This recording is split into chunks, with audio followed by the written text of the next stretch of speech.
Halo, sahabat pembelajar ASN Kota Tangerang. Selamat datang di video pertama pembelajaran pengarusutamaan gender dalam pembangunan. Di video ini, kita akan membahas fondasi paling penting, yaitu pengertian pengarusutamaan gender.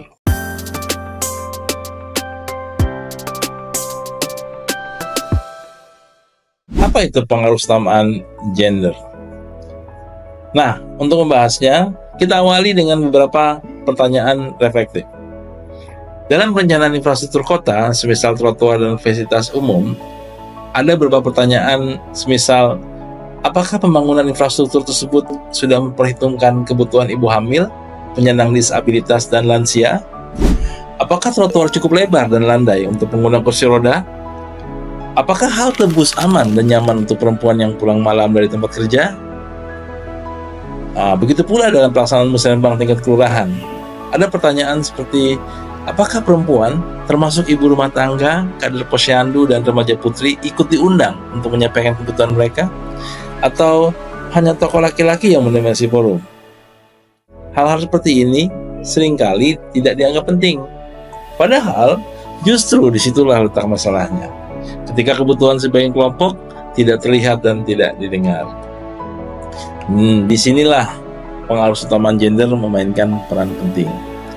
Pengarusutamaan gender adalah strategi pembangunan yang memastikan perempuan dan laki-laki mendapatkan kesempatan yang adil dalam hal akses, dalam hal partisipasi, dalam hal kontrol, dan dalam hal manfaat pembangunan.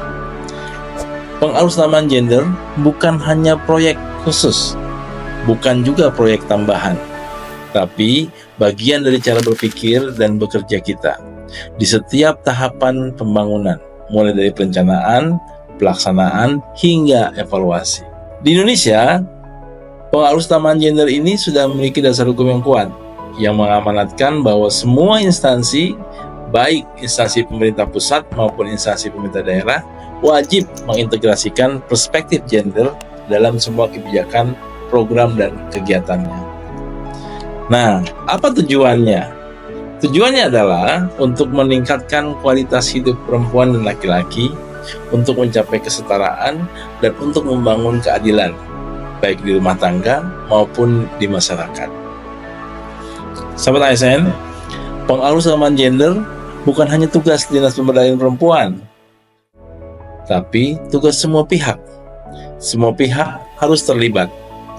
Para pembuat kebijakan, para perencana dan pelaksana program, para pengelola keuangan, lembaga pendidikan, organisasi masyarakat, dan tentu saja kita semua sebagai aparatur sipil negara.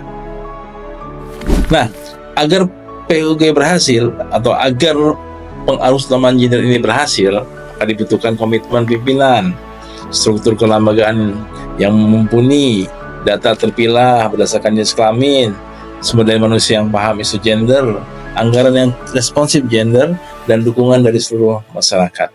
Jika ini semua berjalan baik, maka kita akan melihat hasilnya.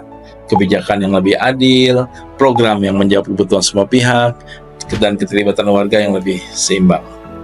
Sahabat ASN, pengarusutamaan gender adalah cara kita membangun kota yang inklusif, melayani tanpa meninggalkan siapapun. Terima kasih atas penyimak video ini.